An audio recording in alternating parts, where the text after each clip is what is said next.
Another Friday, another week of 7 recommends as I continue to give my daily Summer Under the Stars picks for the upcoming week, the entire month of August. To the Break Room Classic Film fans, it's tea time for a coffee break. Can you get Cab Calloway on it? Can you get it? That's my patty waist sugar. I'm shocked. That gambling is going on in here. By the way, how is your father? But I want to know, does it bother you? Yes, if this dress looks familiar, it's my Fred and Ginger dress, as we've discussed in past cinema coffees, as I'm implementing the wear the dress as we enter a week with Nina Foch, Cary Grant, MaureenOHara, Warren Beatty, Dolores Del Rio, William Powell, and Dinah Dors. What a knockout combination of the week. Okay, Nina Foch, my unsung girl. All right. This lineup was tricky because it could be so easy for me to pick My Name is Julia Ross, 1945, and rightfully so.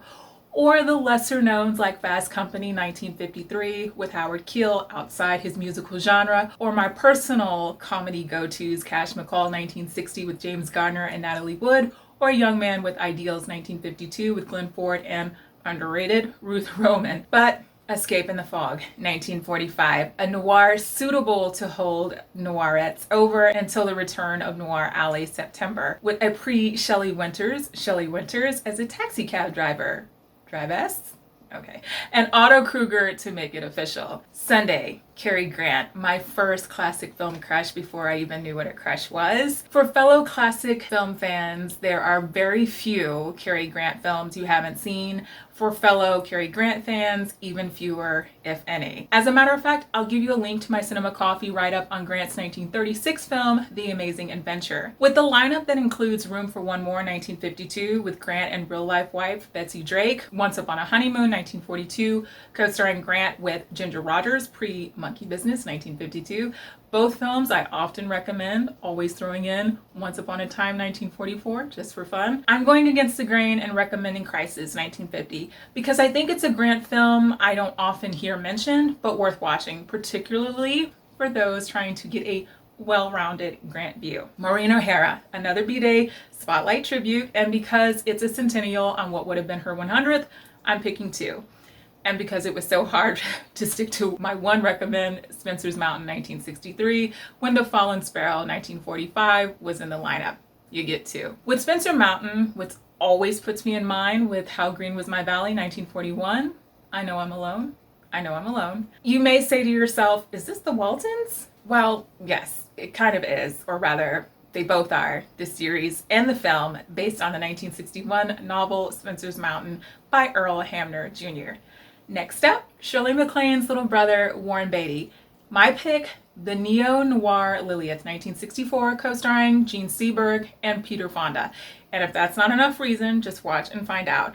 And if you're up and ready 2 hours prior to its airing, take a French Chateau with Mickey 1, 1965, 9 a.m. Central Time. His role is smaller, but a notable one, as it marks one of Tone's last film roles. And for my The Picture of Dorian Gray, 1945 fans, we also get Herb Hatfield. A day I'm just as excited for as I was Sylvia Sidney, Dolores Del Rio. And the reason for this week's Fashion Friday coming up. As with Sydney, I encourage you to make a full day of it. Though flying down to Rio 1933 was my personal introduction to Del Rio in my younger years, I debated hard not to use the Bird of Paradise 1932 as an excuse to fangirl Joel McCrea.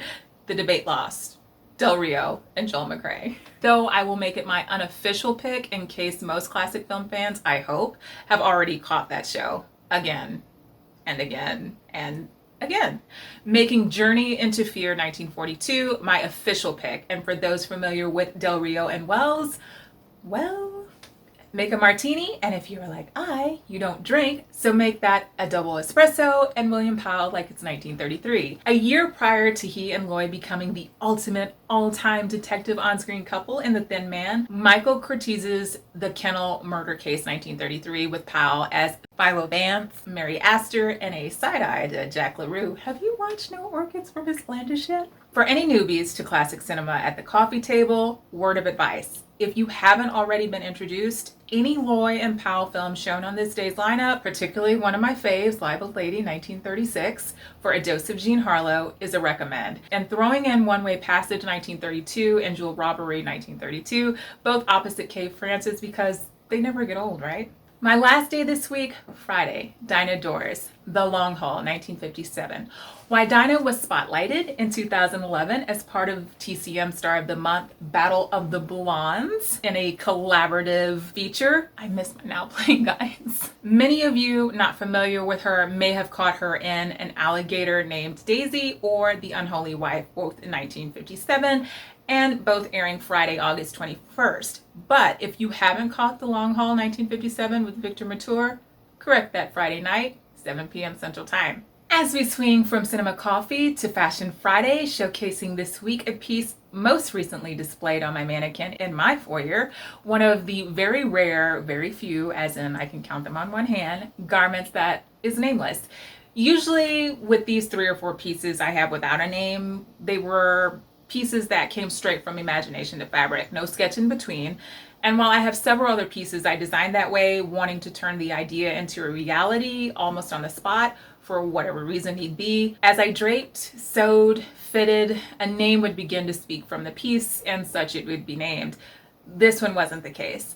Though inspired for a 1930s look and the model I chose to wear the piece, I molded to recreate the Garbo sleek look. Her name gets dropped a lot around here. That name had already been taken for the garment I showed you guys last week, Garbo.